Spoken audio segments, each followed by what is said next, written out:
ঘটনা ঘটে গেলে পরে ঘুম থেকে উঠলে তো লাভ নেই। আপনি দেখবেন যে আপনার দেশের একটা অংশ চলে গেছে। এমনি ইতিমধ্যে আমি পরিষ্কার করে বলি, চেষ্টা চলছে আমাদের দেশের দুটি অঞ্চল, মানে ফেনী নদী অ্যান্ড বিয়ন্ড, সেই জায়গায় একটি হিন্দু দেশ তৈরি করবার এবং উত্তরবঙ্গ জুড়ে আরেকটা হিন্দু দেশ তৈরি করবার নামও দিয়ে দেওয়া হয়েছে, ম্যাপ এঁকে ফেলা হয়েছে। এখন এই যে প্রচারণাগুলো চলছে, এটা নিয়ে আমাদের পররাষ্ট্র মন্ত্রণালয়ের কোনো বক্তব্য আছে? আমাদের এই যে ইন্টারিম গভর্নমেন্টের পক্ষ থেকে কোনো অবস্থান ব্যক্ত করা হয়েছে? তার আমলে প্রথম পলিথিন উপর ব্যান আরোপ করা হয় ESDO, environment and social development organisation, pioneer organisation, যারা আপনার পলিথিন উপর ব্যান আরোপ করার জন্য অগ্রণী ভূমিকা পালন করেছে এবং বেলা হয়তো সহযোগিতা করেছে, কিন্তু লিড অর্গানাইজেশন হচ্ছে এসডো। দেখুন, সম্প্রতি মিজোরামের মুখ্যমন্ত্রী তিনি মার্কিন সফরে গিয়ে, মার্কিন যুক্তরাষ্ট্রে গিয়ে বলেছেন যে তারা প্রত্যাশা করেন তিনটি রাষ্ট্র, মিয়ানমার, ভারত এবং বাংলাদেশ থেকে কার্ভ আউট করে একটি খ্রিস্টান রাষ্ট্র প্রতিষ্ঠা করার ব্যাপারে মার্কিন সহায়তা তারা চান বা জনগণের তারা সমর্থন চান। এখন এই কুকি চীন নিয়ে যে আন্দোলনটা বাংলাদেশে মিস্টার বম পরিচালনা করছিলেন, নাথান বম, তারপরে আপনার এই মেইতি এবং কুকিদের মধ্যে যে লড়াইটা চলছে মণিপুরে, তারপরে চীন এবং রাখাইন এই যে প্রভিন্স গুলোতে, মিয়ানমারে যেই অবস্থাটা বিরাজমান, সব মিলিয়ে আপনার এখানে পরিষ্কার বিষয়টা যে সামথিং ইজ কুকিং।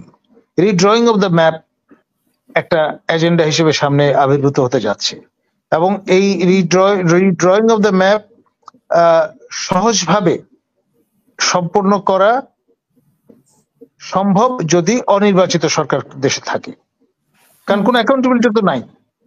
বিএনপির মতো দল কখনোই অ্যালাউ করবে না, জামাতের মতো দল কখনোই অ্যালাউ করবে না দেশের অখণ্ডতা বিপন্ন হোক। আমি বলছি না যে ইন্টারিম গভর্নমেন্ট সেটা করবে, কিন্তু এখানে স্বচ্ছতার অভাব আছে, এখানে জবাবদিহিতার কোনো সীমা গণ্ডি নেই।